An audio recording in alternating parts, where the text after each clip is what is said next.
आपको दिखा के पीऊं या ऐसे घूर रहा बेशर्मा, मतलब मुंह तो नीचे कर लो। पानी है? अरे दारू है, पानी से इतनी एनर्जी कहाँ आएगी?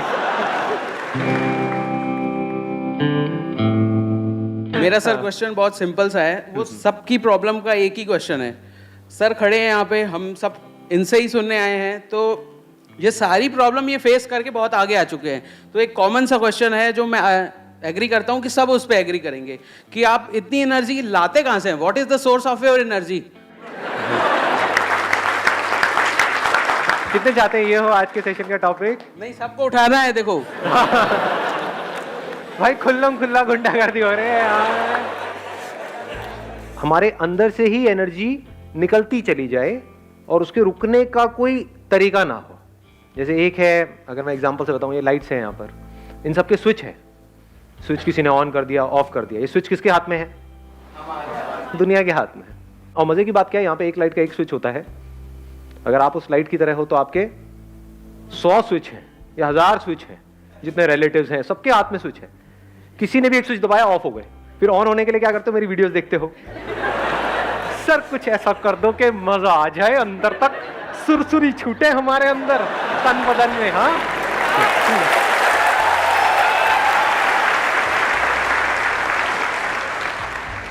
ये सब टेम्परेरी सॉल्यूशन है, इसका कोई फायदा नहीं है। रियल सॉल्यूशन क्या है कि बिल्कुल रिलैक्स होकर के आराम से ठंडे दिमाग से विद पेशेंस समझने की कोशिश करो कि वो सोर्स ऑफ एनर्जी क्या है। एक बात तो पक्की है, कहीं बाहर नहीं है। क्योंकि मैं किसके वीडियो देखूंगा? आपके पास तो फिर भी मैं हूं। मैं किसके देखूं? मेरे से बेटर कौन है?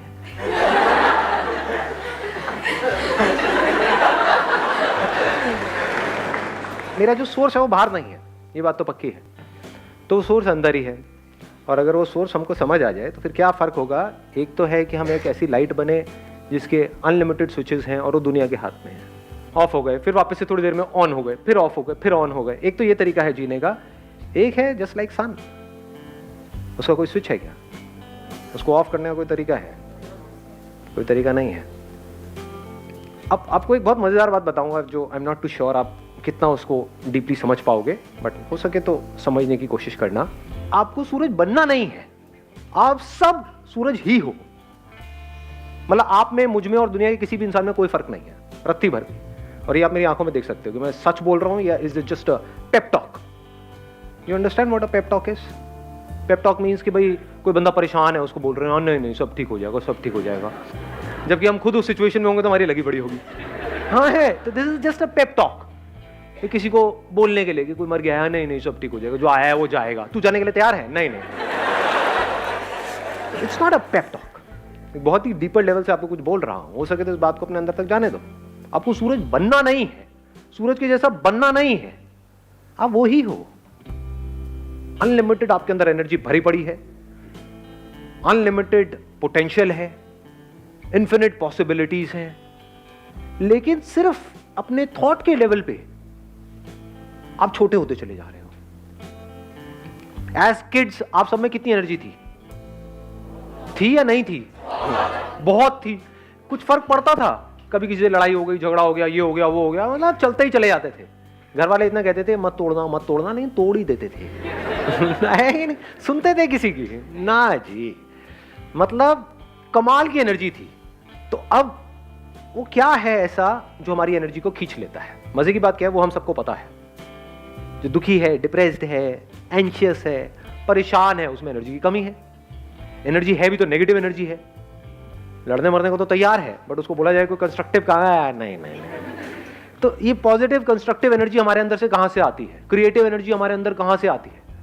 जब माइंड पूरी तरह से रिलैक्स होता है, माइंड पूरी तरह से एक जगह पर लगा हुआ होता है, उसमें हजार चीजें नहीं घूम रही होती है। नहीं तो हमारी ब्रेन की ऐसी हालत हो जाती है जैसे कोई कंप्यूटर हैंग हुआ पड़ा है। मोबाइल में आपने ऐप्स बहुत सारी डाउनलोड कर ली है, तो भैया अब टाइम आ गया फैक्ट्री सेटिंग्स को समझने का। समझे? बच्चे फैक्ट्री सेटिंग्स पे हैं, इसीलिए उनमें पूरी एनर्जी है। और इसका सोल्यूशन क्या है? अब आपको वापस से बच्चे के जैसा बनना है इस दुनिया के बावजूद। ये दुनिया जो बड़ों की दुनिया है, बड़े मतलब महामूर्ख जो अपने आप को बड़ा समझते हैं। शरीर बड़ा हो गया है, ऐसे भी चारों तरफ से फैले पड़े हैं। मैच्योरिटी लेवल 0 है। बच्चों में फिर भी मैच्योरिटी होती है। बच्चों को पता है कि कहीं कुछ इंटरेस्टिंग हो रहा है तो हाँ फिर भी सुन लो, समझ लो, ये कर लो। बड़ों में ढेले की नहीं। तो real maturity is when we are eager to learn, when we are open to learn. पूरी तरह से हम अलर्ट हैं, अवेयर है हर मूवमेंट में, कुछ नया सीखने के लिए, कुछ नया करने के लिए। सर अब रुक जाओ, अब बीच में मत बोलना। सुन रहे हो मैं क्या कह रहा हूँ? सुनना इज इम्पोर्टेंट, बोलना इज नॉट इम्पोर्टेंट। आपके अगर 1000 क्वेश्चंस हैं, अगर उन सबके भी मैंने जवाब दे दिए ना, हर एक के 1000, लाखों नए क्वेश्चंस खड़े हो जाएंगे। समझने की कोशिश करो कहाँ से क्या बोल रहा हूँ। जब भी हम परेशान होते हैं हमारी एनर्जी कम होती है, जब हम परेशान नहीं होते हमारी एनर्जी अच्छी होती है, कमाल की होती है। तो अब देखो हम दुखी क्यों होते हैं? It is so simple. Number 1, हमको जो चीजें चाहिए सरवाइव करने के लिए और वो हमारे पास में नहीं होती है तो हम दुखी होते हैं। वो चीजें कहां से आती है? पैसे से। तो पैसे की वजह से हम दुखी होते हैं? डेफिनेटली होते हैं। कभी ये मत कह देना कि नहीं होते हैं। फंस जाओगे, उल्टे सीधे चक्रों में पड़ जाओगे, उल्टे सीधे बाबाओं के पास जाकर के धक्के खाओगे, उल्टी सीधे तरह की मेडिटेशंस करोगे। मेरा माइंड स्टेबल क्यों नहीं रहता है? भैया तेरी जेब में पैसा नहीं है, पहले पैसा कमा जाएगा। It is so obvious. समझ गए? तो सबसे पहला स्टेप क्या है? आपके पास एटलीस्ट इतना पैसा होना चाहिए कि आपको अपने सर्वाइवल की टेंशन ना हो। इसमें कौन आपको बताएगा? मैं बताऊंगा? कोई और बताएगा? वो आपको खुद ही फिगर आउट करना है कि आपकी जो पर्सनालिटी है उसके हिसाब से क्या आप कर सकते हो जहां से एटलीस्ट आप फाइनेंशियली इंडिपेंडेंट हो जाओ। This is 1। दूसरा, हम दुखी कब होते हैं? जब हम जितना कमा रहे होते हैं उससे ज्यादा हमारे खर्चे होते हैं। होते हैं? नहीं होते हैं? ये सुनने में बड़ा सिंपल सा लग रहा है, बट ये क्रेडिट कार्ड्स और ये वो ले लेते हैं, धीरे धीरे थोड़ा थोड़ा करके दे देंगे। थोड़ा थोड़ा क्या होता है? तो शुरू में एटलीस्ट आप इतना कर सकते हो कि शुरू में गाड़ी लेनी है, ये लेना है, वो लेना है, डाउन पेमेंट पे लेना है, चक्कर ही खत्म। नहीं है डाउन पेमेंट के पैसे, मत लो। ये अगर इतनी बेसिक सी भी बात आपको समझ आ रही है तो प्रेशर रिलीज हो गया आपके ऊपर से, बहुत मेजर प्रेशर रिलीज हो गया। हाँ, दुनिया को दिखाने के लिए, अपने अंदर ही अंदर कुछ भी कहानियां बनाने के लिए ना, समझे? अपने अंदर ही अंदर हम कुछ भी कहानियां बना लेते हैं कि नहीं नहीं ये तो मुझे चाहिए ही, इसके बिना तो मेरी लाइफ चल ही नहीं सकती है, बाइक से मुझे गाड़ी लेनी ही पड़ेगी। और ले ली, उसके बाद में आपके बॉस ने आपकी ले ली। समझे? होता है? नहीं होता है? आपको इतनी अकल होनी चाहिए कि मेरे पास में जितना पैसा है मेरे खर्चे उससे हमेशा ही कम रहे, अगर आपको बिना टेंशन के जीना है तो। ये आ गया दूसरा। तीसरा, हम दुखी क्यों होते हैं? कभी सोचा है क्यों होते हैं हम दुखी? कंपैरिजंस करते हैं। जब भी अपने आप को किसी से भी कंपेयर करते हैं तो हमारे ऊपर प्रेशर क्रिएट होता है। इस दुख को आप प्रेशर बोल सकते हो। और जिसके ऊपर जितना ज्यादा प्रेशर है, अभी जैसे आपको बोला जाए भागने के लिए और आपके पीछे मैंने 50 किलो का एक बैग टांग दिया, कहूंगा भागो, और एक है कोई बैग ही नहीं है, कोई बैगेज नहीं है, किस केस में ज्यादा तेज भागोगे? ऑब्वियस है ना, ये बात है, बोलने की जरूरत है। तो अपने अंदर झांक करके देखो कितना प्रेशर है। अभी हम क्या कर रहे हैं? लिस्ट बना रहे हैं किस वजह से प्रेशर क्रिएट होता है।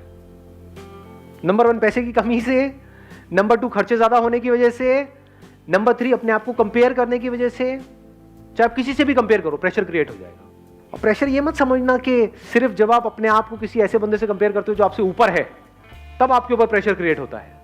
कोई बंदा आपसे नीचे है, उससे भी अपने आप को कंपेयर करते हो तो प्रेशर क्रिएट होता है अंकल।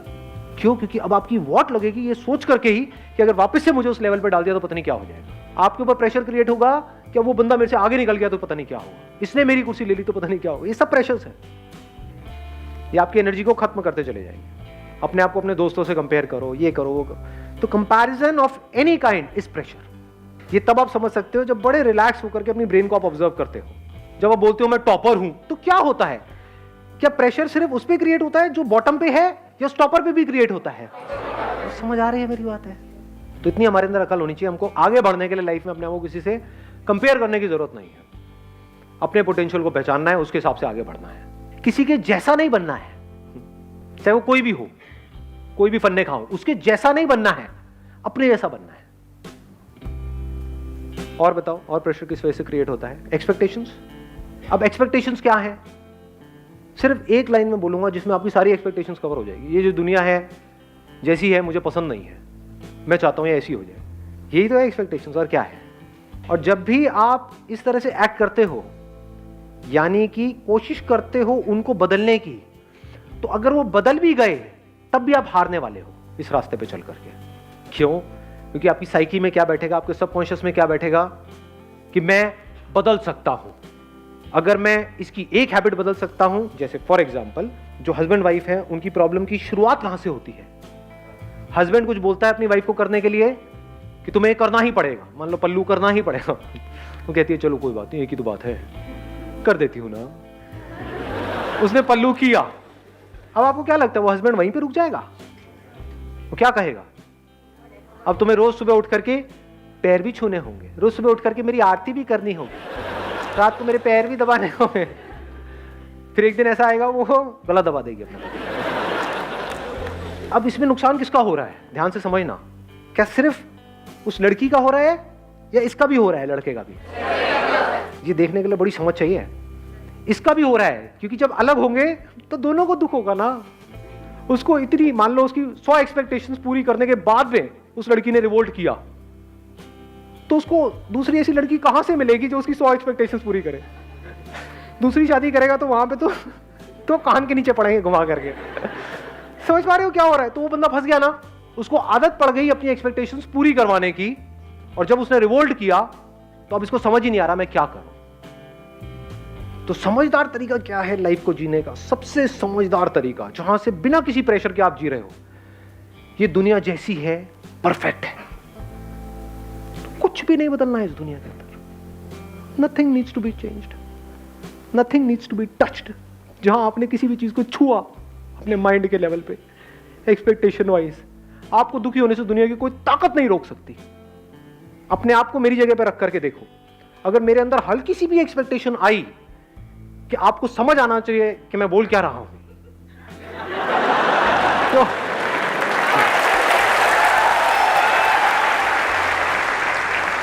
तो मुझे पागल होने से कोई नहीं रोक सकता। मुझे पता ढेले का समझ नहीं आना आप में से किसी को कुछ, सब ऊपर से जाने वाला है। जाने दो, पतंगों को जल जाने दो, पतंगे इसीलिए पैदा हुए हैं। ये इस दुनिया की कहानी है। पता है कि आग में जलना बुरा है, लेकिन क्या करें, फड़फड़ा रहे हैं अंदर से, चलेंगे, चलने दो। इसको समअप कर देते हैं चारों चीजों को। नंबर 1, आपको पैसे से ऊपर उठना है। आपके पास उससे ज्यादा पैसा होना चाहिए जितनी आपकी नीड्स है। नंबर 2, अपने डिजायर्स को पूरा करना है तो अपनी कमाई को बढ़ाओ। सुनने में बड़ा बेसिक लगेगा, लो फेरारी डाउन पेमेंट पे कौन मना कर रहा है? पहले कमाई बढ़ाओ, बाद में खर्चे बढ़ाओ। खर्चे कमाई से कम, बेसिक्स ऑफ लाइफ, प्रेशर कभी क्रिएट नहीं होगा। नंबर 3 क्या था? बोलो बोलो बोलो। कंपैरिजन। इस कंपैरिजन के कीड़े से अपने आप को बचा लो। ना अपनी ईगो को सेटिस्फाई करना है ये बोल करके कि देखो मैं तो ये कर गया, मैं तो वो, ना ये करना है कि देखो वो क्या कर गया और मैं वहीं रह गया। दोनों तरफ से प्रेशर क्रिएट होता है, दोनों जगह से बाहर निकल आओ। ये आगे पीछे का गेम चलता रहता है इस दुनिया में, इसमें ज्यादा ध्यान मत दो, अपने काम पे ध्यान दो। जिसके काम में दम है वो इस रेस से बाहर आ सकता है, दैट इज इंपॉर्टेंट। इस रेस में जीतना इज नॉट इंपॉर्टेंट। गधों की रेस में जीतना इंपॉर्टेंट है, या गधों की रेस से बाहर निकलना इंपॉर्टेंट है, उसकी बात हो रही है आज यहां पर। Last but not the least, चौथा पॉइंट, एक्सपेक्टेशंस को जीरो कर दो। क्यों? क्योंकि चाहे एक्सपेक्टेशंस पूरी हो चाहे ना हो, दोनों ही तरफ से मैं मरने वाला हूं, तो ऐसा काम करना ही क्यों है? ये फॉर्मूला है जिसको दुनिया की कोई ताकत चैलेंज नहीं कर सकती। किस चीज का फॉर्मूला है? बिना प्रेशर के लाइफ को जीने का।